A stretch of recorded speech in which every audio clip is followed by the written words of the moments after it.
Dr. Raczynski from Poland about the interactions between carbon-based nanostructures and biomembranes, computer simulation study.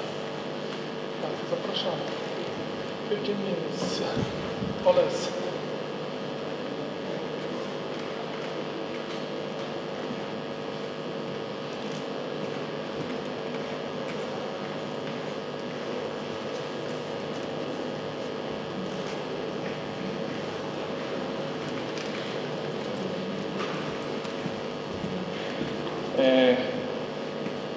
Good afternoon, everybody. The topic of my presentation is interactions between carbon-based nanostructures and biomembranes, and we performed our simulations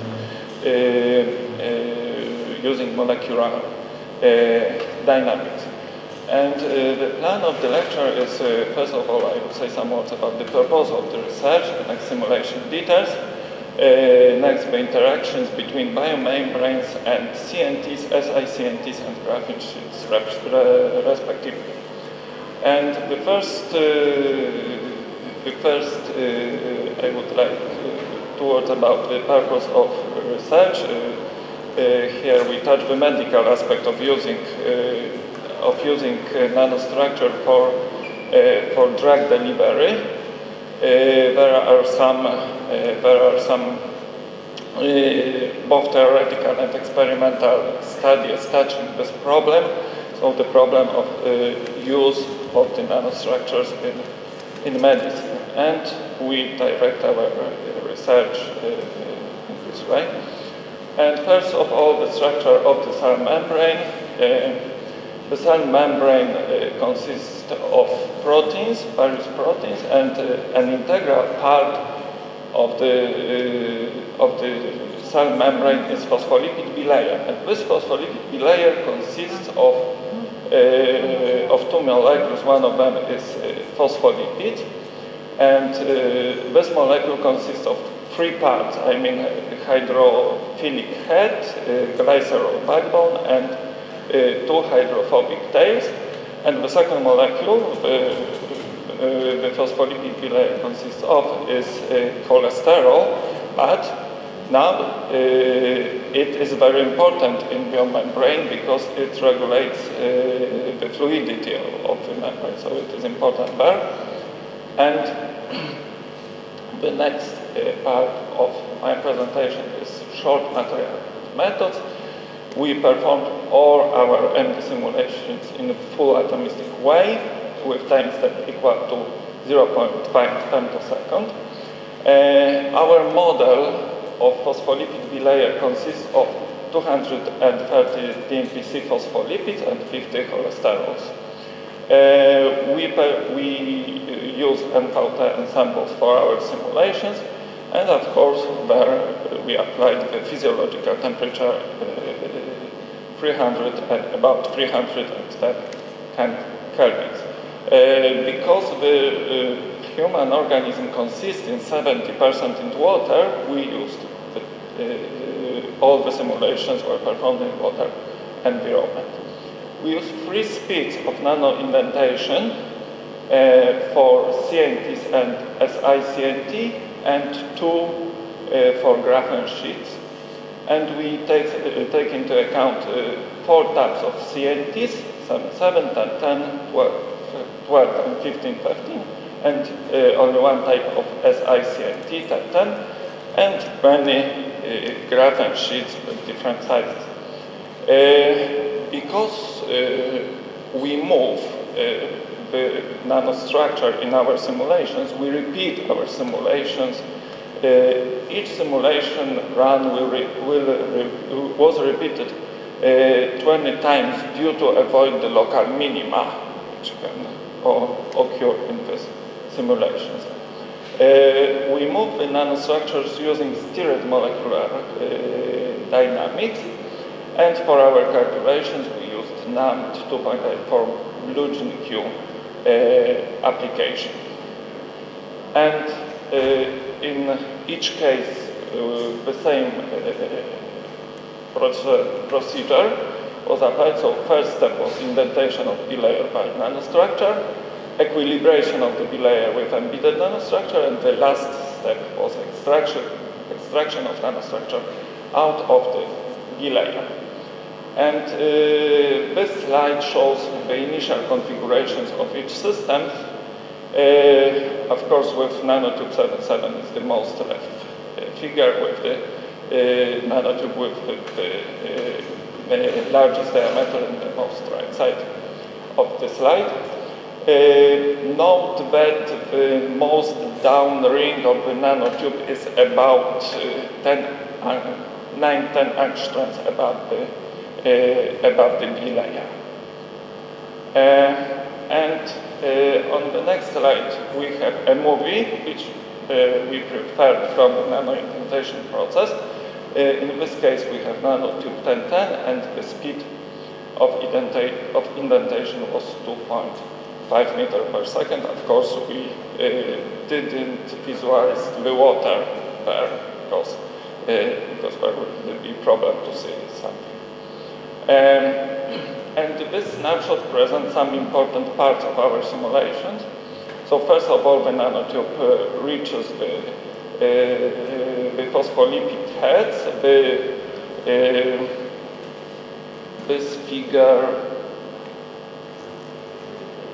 the second figure shows the moment when the nanotube reaches the glycerol backbone. The third one, when the nanotube pierces the first layer of the bilayer, and the last one show the situation after the indentation process. And some observables. First of all, I would like to point that CNT, that the membrane experienced deflection during nano indentation process, and we assessed this deflection. These charts show this deflection. The deflection was assessed in this way, that we choose one atom of each phospholipid, and we calculate its dislocation during nano indentation process. And this dislocation depends on two factors. First, it is the type of nanotube, and the second, more important, is the speed of nano indentation, because as we can see, the lower speed, the lower deflection of the membrane. On this slide, we have shown calculated average force for each case we have studied with CNT, and the force required to pierce the biomembranes increases with the speed of the nano indentation. This is the first conclusions. And the second is that the maximum appears when the nanotube reaches the glycerol backbone on the phospholipid glycerol backbone layer, approximately. Here we can see the dependence of force from the type of nanotube, and of course the smaller diameter, the smaller force needed to pierce the nanotube. Calculated average work confirms the conclusions that indentation process depends on the type of nanotube and indentation speed. And impact of the bilayer. On this slide, we can see the number of molecules which were permanently removed from the membrane during nano indentation. And as we can see, again, the smallest diameter of the nanotube and the smallest speed studied is connected with the smallest number of molecules which were removed permanently from the bilayer. This is indentation process. The next, we have extraction process, and again some snapshots from the extraction process. But on the next slide, we have a movie. In this case, for nanotube 77 and for the speed 0.5 meter per second. And as you can see, again the membrane dislocates, and again we calculated this dislocation. Now for the extraction process, using the same atom, and now the smaller dislocation of C2 atoms of the phospholipid is connected with the highest speed. And this is concluded from examining these two charts. And average force, generally, remember, read it from right to left. General conclusion is that we need lower force to remove the nanotube from the membrane, comparing to indentation process. And of course, the force is connected with the type of nano-indentation of nanotube, and average work, again the larger diameter of nanotube and the larger speed of the larger work needed to remove it from bilayer. And impact on the bilayer. During the extraction process, the nanotube removed, in the worst case, average for lipids, what means about 1% of total lipids used in our model. And on the next slide, I would like to say something about self-sealing process. Here we have a water marked with red color. And as you can see, after extraction process, there is no water channel in the membrane. So it confirms that self-sealing process occurs in the case of even in worst case, because it is the situation with the worst case. And conclusions of this part of of my lecture. So CNTs are able to penetrate phospholipid bilayer. Average force and work depend on the diameter of CNT and indentation or extraction speed. Moreover, average dislocation of the speeds depends on the CNT's diameter. I tell you the speed and the type of process. I mean indentation or extraction. And the speed of CNT during indentation process should be small instead of extraction process. The next part is SI CNT indentation process, but here I will skip some slides. Here on the movie you can see this process. The goal was to recognize the impact of heterogeneous nanotube on the bilayer, and generally speaking, the results are in good approximation similar to results obtained for the pure CNTs. Self-sealing process also occurs, and the last part of my lecture is graph and sheets indentation process. We used many graphens of various sizes, as you can see there, but these simulations are only initial stage. We perform only initial simulations, even without water. So maybe I don't want to get in deep analysis of this process. I can only show the first conclusion that look at the movie of the right side.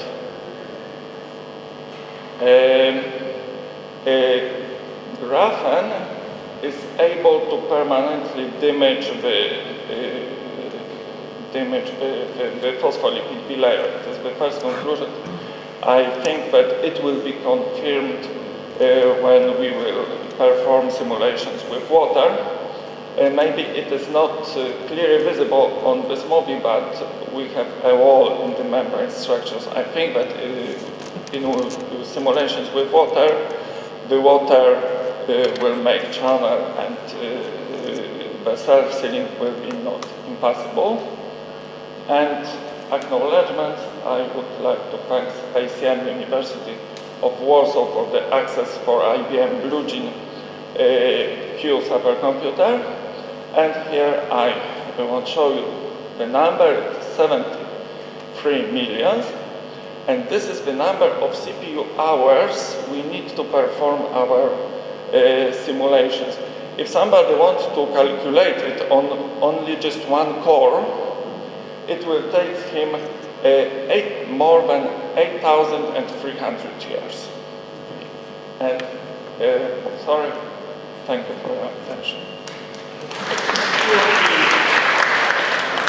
Thank you, and one question, please. Thank you for this very interesting presentation. I would like to ask you, I have a curiosity concerning the first part of your talk, pure carbon nanotubes, okay? So for those, you considered many such nanotubes, but the only effect from the nanotube that you vary, the only parameter is the diameter, because you consider only armchair nanotubes. It means that you are completely ignoring any dependence on chirality. Wouldn't you be curious to know whether the electrical properties, or in any case, the interaction of the lattice, when it is distorted by some chirality, changes your conclusions?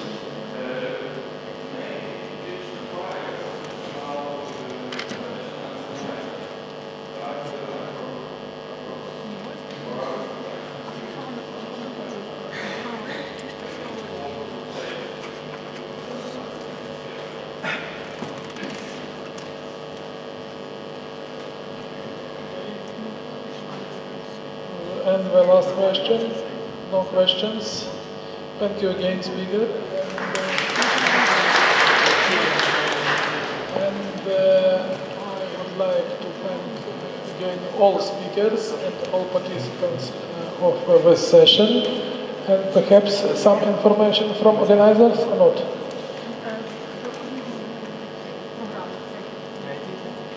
Yeah. So unfortunately we are really out of time, and there are some issues with concert that should start sharply at 6:30. So we tried to start at 3 actually. So I'm not sure that we can have a really long lunch break, unfortunately. So we can have a snack or whatever, I don't know. But we try to start at 3 o'clock sharp. And yeah, I mean, that's the one point. And those who stay, the participants who were staying in the student dormitory number 5, if you can come to me, it would be great. If no, I guess you already know what's going on. So just, that's for those who know what I'm talking about. And the others are, there is already a sightseeing tour started. So, but there will be one more, I guess, a day after tomorrow, or tomorrow. Another sightseeing tour around this building. So there will be every day basically a tour. So don't worry, just relax, and we will schedule it for another groups. If you missed the guided tour now, because it's already overcrowded, we have more than 60 people there. It doesn't make sense to follow. Yeah, thanks a lot, and we'll try to start at 3 o'clock. Thank you. Yeah.